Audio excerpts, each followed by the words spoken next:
Hi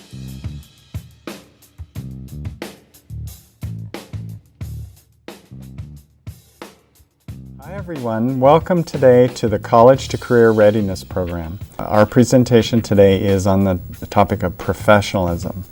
In today's work environment, whether you're volunteering, doing an internship, or working in a full-time position, or in a part-time job, how you behave in a work environment is really important.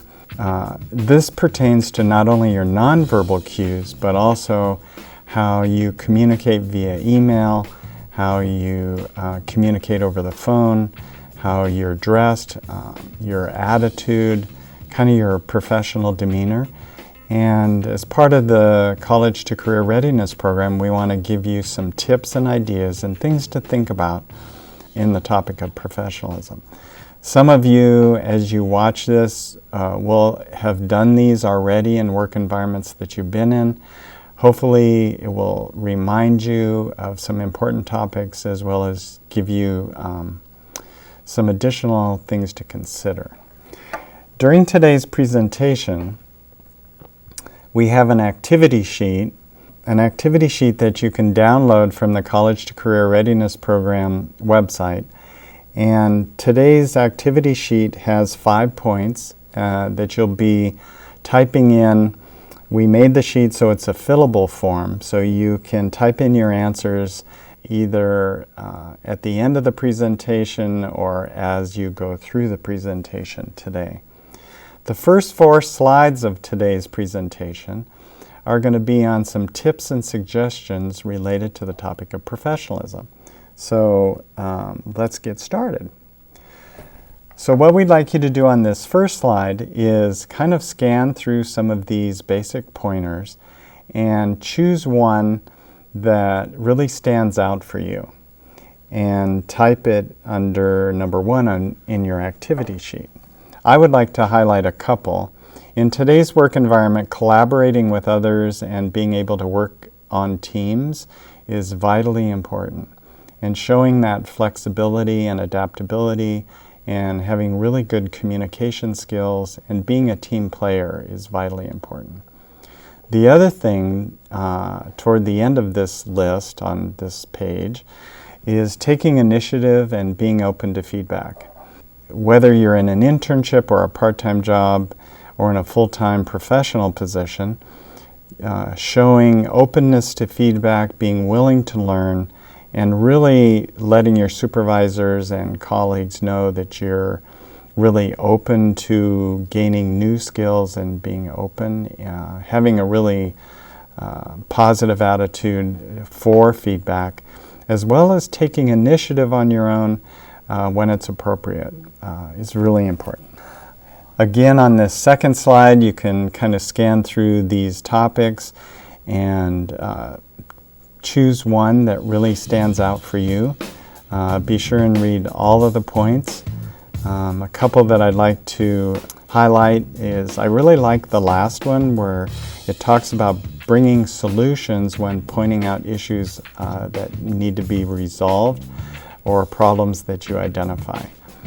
Supervisors, managers, and colleagues really appreciate it when you bring solutions and ideas to the table as part of your pointing out what possibly could be changed. Of course, when you start in a work environment, we recommend that you kind of spend some time observing and just taking some time to learn the processes and procedures and kind of how that culture in that work environment works.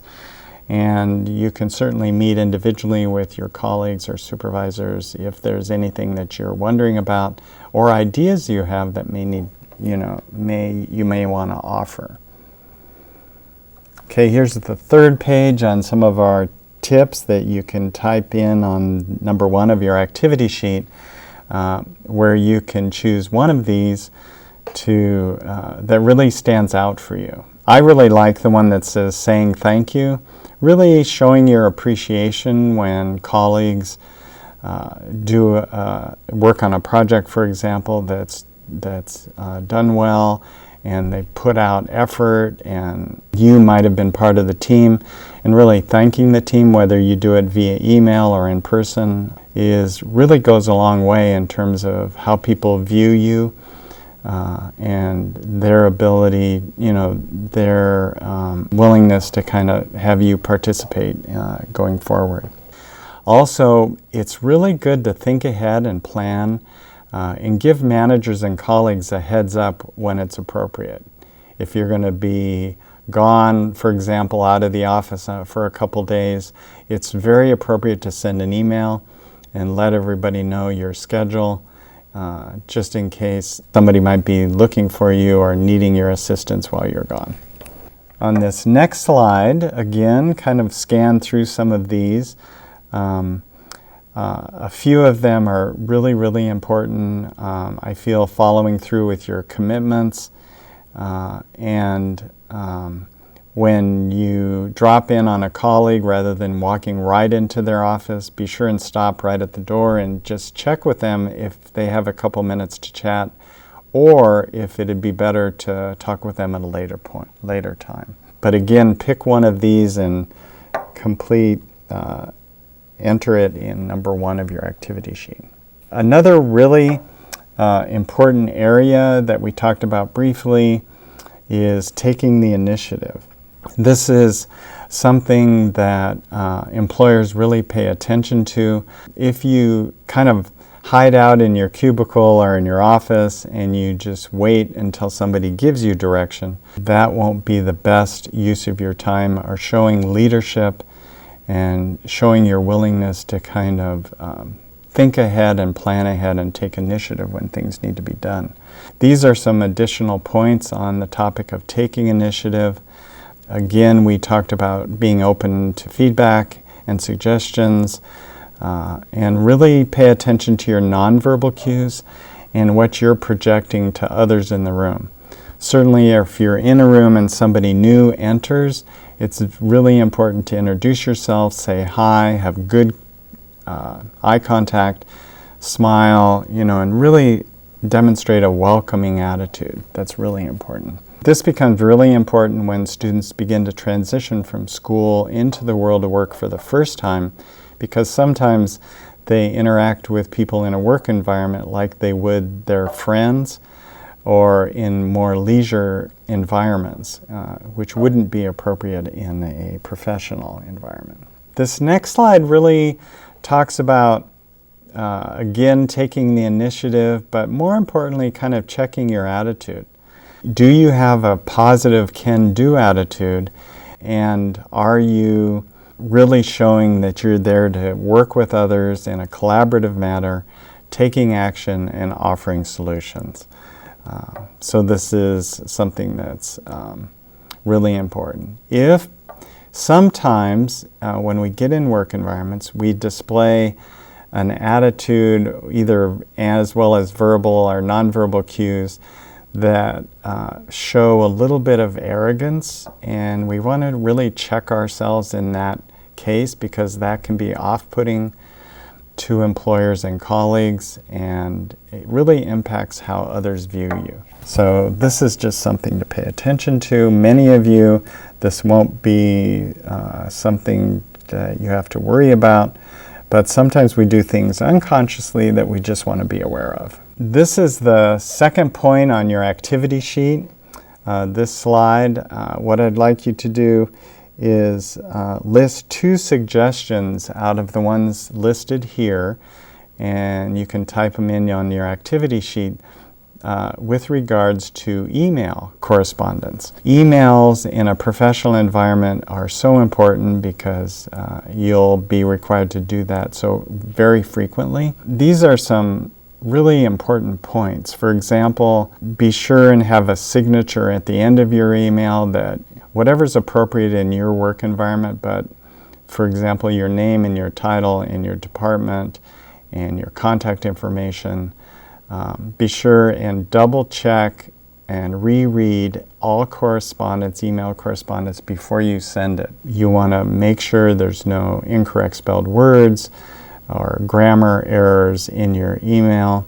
You want to be sure and not use texting symbols, language, or grammar in your email. You want professional correspondence and not something you would see in a text message that you might do outside work. A very important point is I would never place all caps in any emails, because it can be misinterpreted that you're, quote, yelling at them. So it's something, unless it's an acronym, I would never use all caps in an email. And of course, as you interact with the world of work, you have to have a professional email address that is professional and not something that you might have used as a student. Phone calls, of course, is another very important tip. You can write or type from this slide also on activity question number 2. You can pull the 2 suggestions that kind of stand out for you from the email suggestions as well as this page. I think one point regarding phone calls that's important is be sure and introduce yourself and your phone number at the beginning, and then list your phone number twice when you leave a message for someone at the end, so they don't have to listen to the entire message. Keep your messages brief and to the point, and try not to fill the phone message with a lot of off-topic comments or ums or ahs. Many times when in your job search you might have to do a phone appointment, and so be sure also to check that they can understand you clearly particularly when you're calling from a cell phone, just to make sure that the communication is good between you and whoever you're speaking to. One of the points regarding professionalism in today's work environment that's very important is we remind students to really pay attention to their social media persona. And that, whether it's your Twitter account or Facebook or Instagram, any of those social media platforms, you want to have a professional appearance, professional things that you're entering into that need to be professional, as well as people that are liking you, what are they into, and are their social media platforms also professional. About 75 to 80% of employers in today's job market do searches on candidates they're considering for positions. So they do internet searches and they check social media, all the platforms, just to see what you're presenting in the world of work.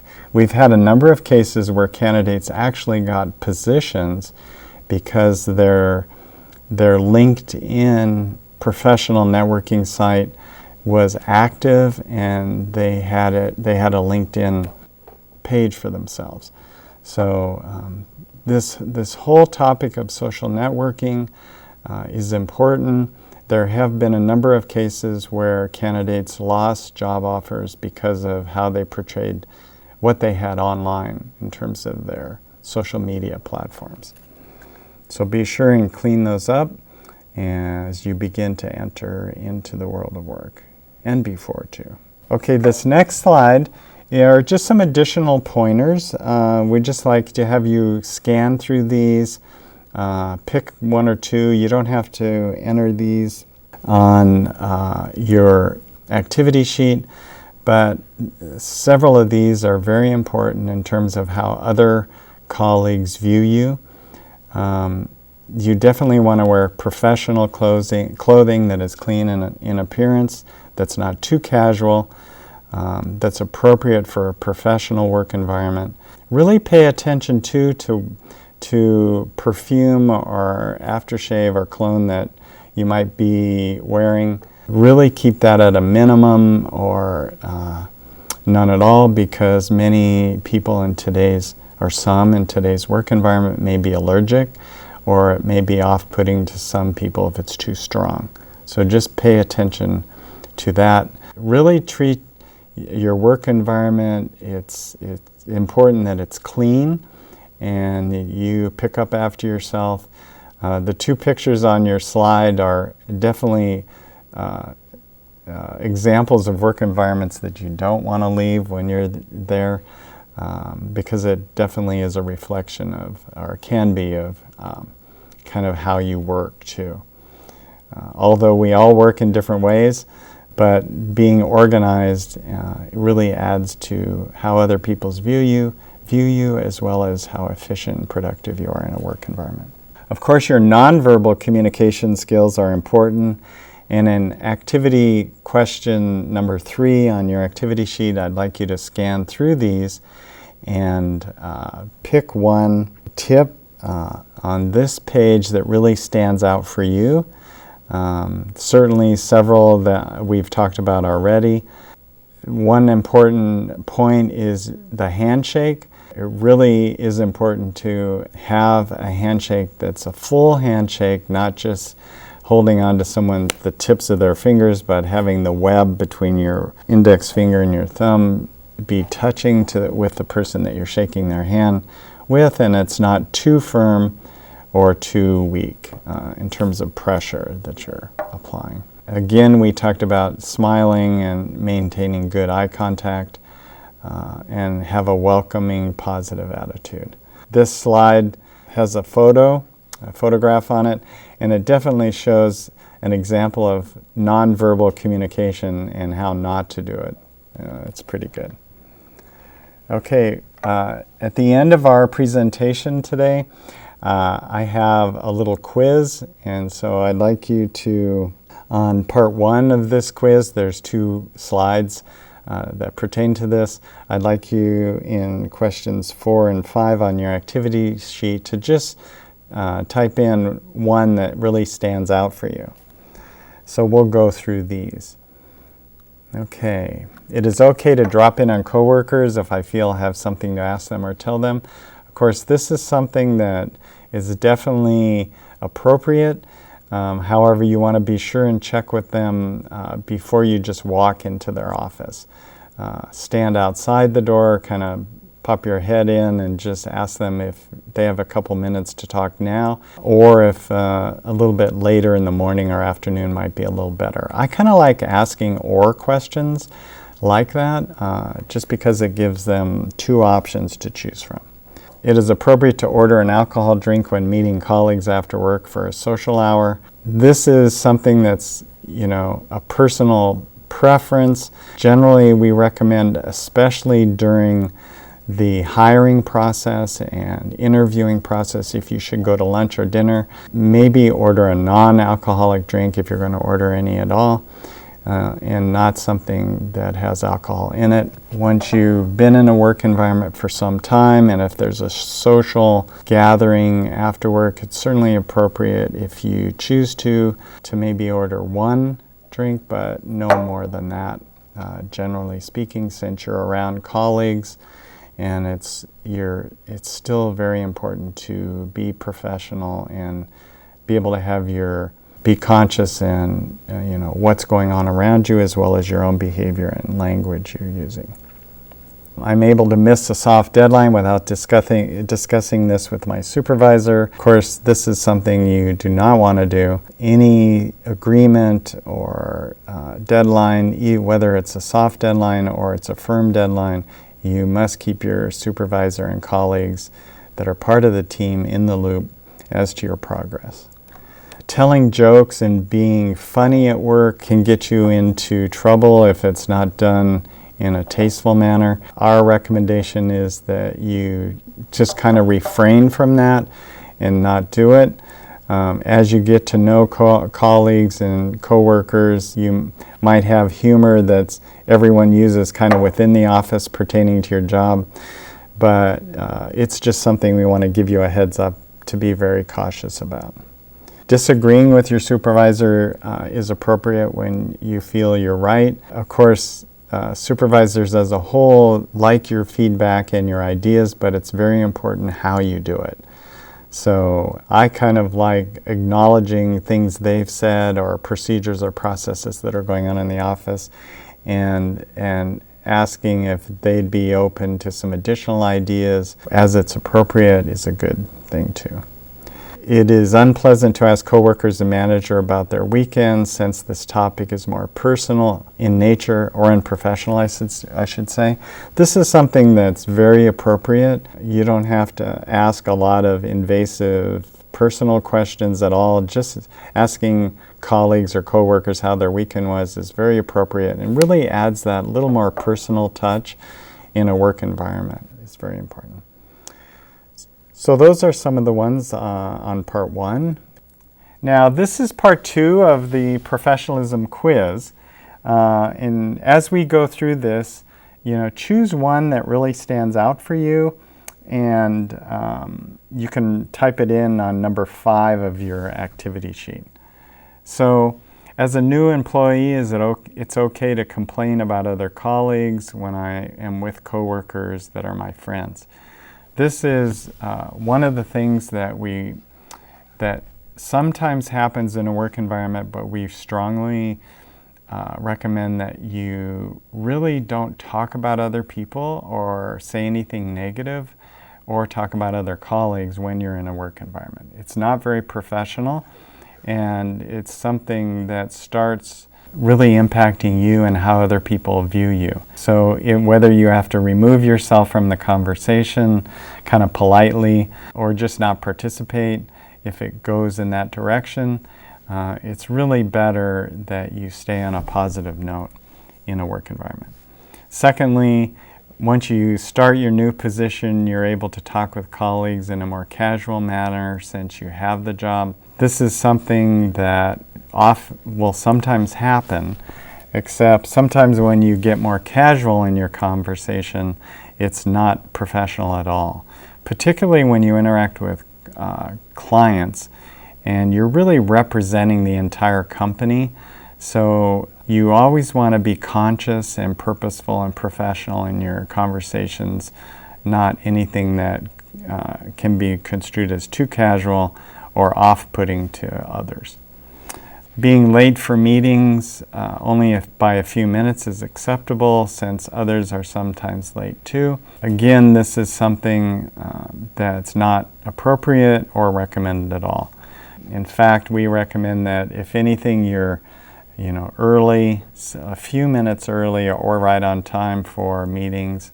And if you're going to be late for whatever reason, be sure and let the appropriate people know. It is appropriate to date coworkers as long as I keep the relationship private and not discuss personal matters at work.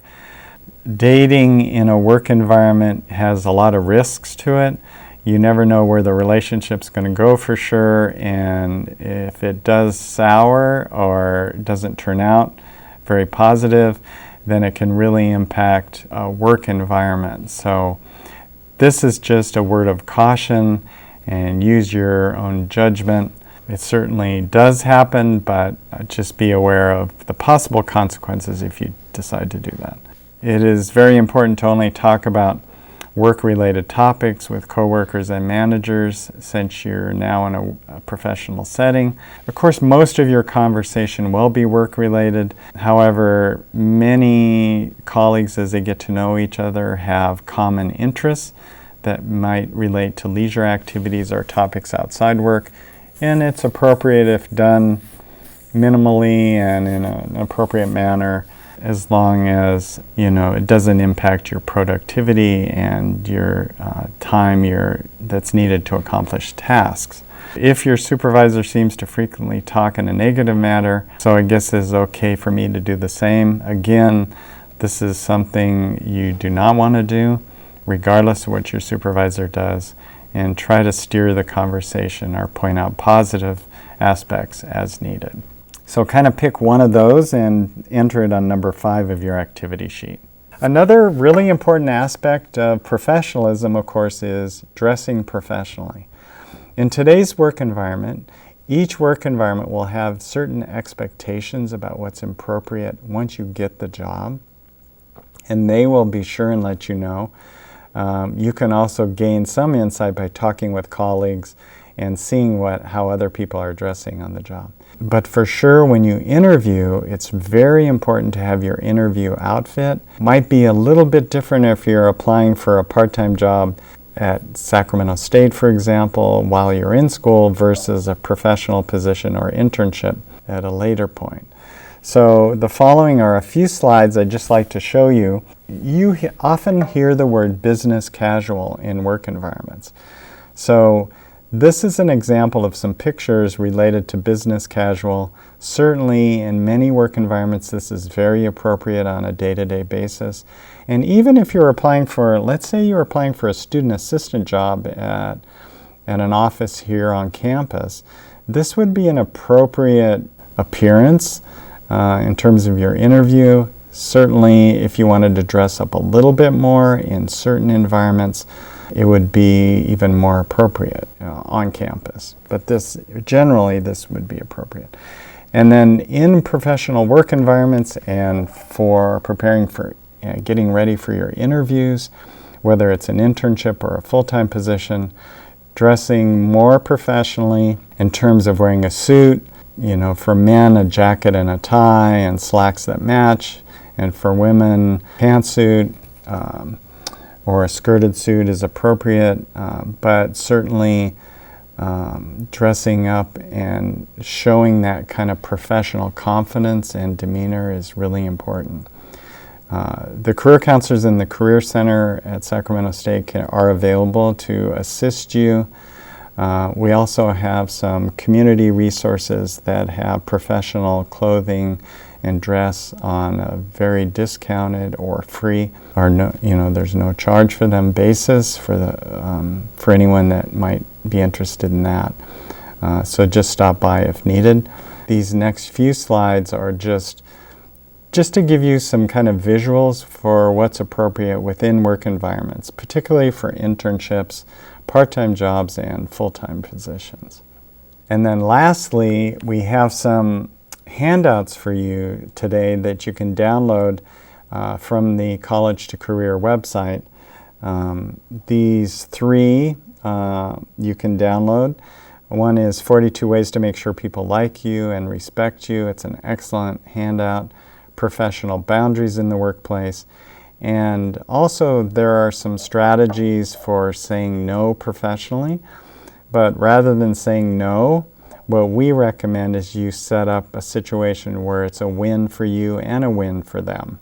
A win for your colleagues, a win for your supervisor or manager of the company, where both people feel like they got some, a positive outcome out of their request.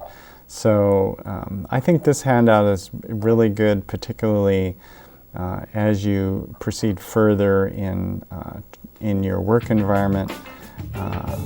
And it gives you some tips for taking care of yourself, but also being able to accomplish tasks that may be expected of you. So I just wanted to thank you today for listening in on the Professionalism Workshop as part of the College to Career Readiness program. And good luck as you begin to transition into the world of work. And if you have already, that's awesome. Hopefully there's some ideas here that can be helpful. Thank you.